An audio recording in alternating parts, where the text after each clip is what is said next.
there, party peeps, it's me, Megan. I was going to show you how I make Scentsy samples to hand out to my customers and to prospective customers.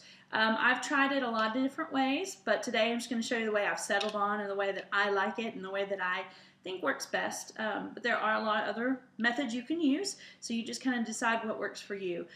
What I have found as the best tool to melt my wax is this little Wilton Chocolate Pro melter. It has like a warm and a melt setting, and it just has the little pot, and it melts the wax. The thing that's so great is this. It has the tiniest little pour spout, and that is really what I found to be most helpful when making my samples.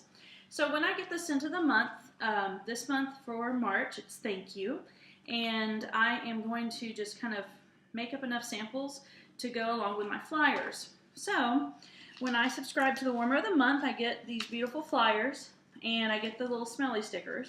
Now, you could just put the smelly stickers on, label it, and hand these out, and that's fine. But I like to do a little bit more for my customers. I like them to actually have some wax to take home, put in their warmer, and see if they like how it warms. So the other things you need are little jewelry bags, and I get these at Hobby Lobby, like by the checkout. I'm sure they've got them at Walmart and all kinds of places. You need your business cards, and while your wax is melting, you can just take a business card, stick it in your envelope, kind of get some of those going. You want to stuff, there's 50 flyers, so I try to make at least about 50 samples. So I just kind of take my cards. Now, you don't have to take a card. That's an extra step and an extra cost, so you don't have to use a card. You can just label it, which we're going to label the wax anyway, so you could put one of your labels on it.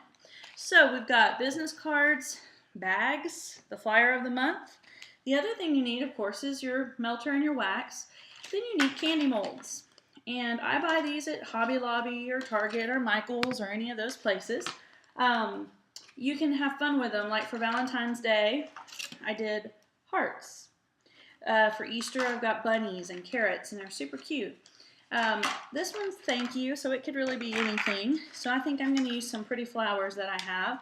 And I use an old cookie sheet. The reason I use this is sometimes after you've used these a lot, they crack a little bit and the wax can spill out, or if you overfill it, it can spill out. So I just kind of dedicate this to my Scentsy wax and put it in there. Okay, so once your wax, I just literally took a bar, broke it up, dropped it in my warmer. It's not completely melted, but it's enough to get started.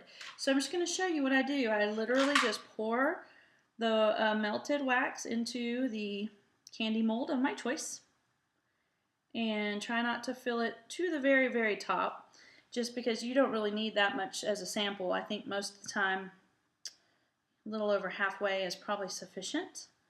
And you just fill them up like this. I love this mold. I have a lot of fun picking out molds.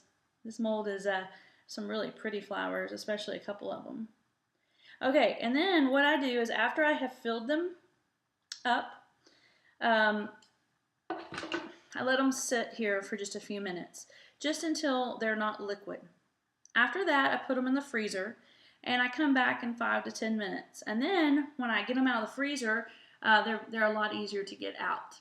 Okay, so this is what they look like when they've gotten a little bit solid. And I'm going to put it in the freezer. And I did the magical TV thing where I already had one in the freezer. So I'm going to pull that tray out. Like the oven on the cooking show, right? Alright, so just to show you now, they've been in the freezer for a few minutes. Like they've been in there about 10, but probably don't need that long. And all I do is now I just turn them over and they fall out. So that could not be any easier. And of course then, you've got these super cute little wax samples to share to your customers. And then you've got your little baggies that you put your business card or at least a label on with your information. And you just slide the wax in there. And then I just print out labels, and I usually say, Thank you, scent sample, heat, don't eat. Because they do sometimes smell like candy and they look like candy. So it's good to put that on there. So I just put a little label that says heat, don't eat. Then I take my flyer that's been labeled with my information and I just staple it to it. Then as I see people, I hand them to and say, here's your sample of the month.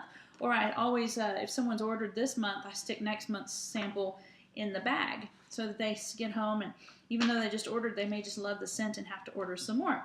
So anyway, I hope that helps you go make your samples, because it really is the smell that sells. All right, party on, peeps.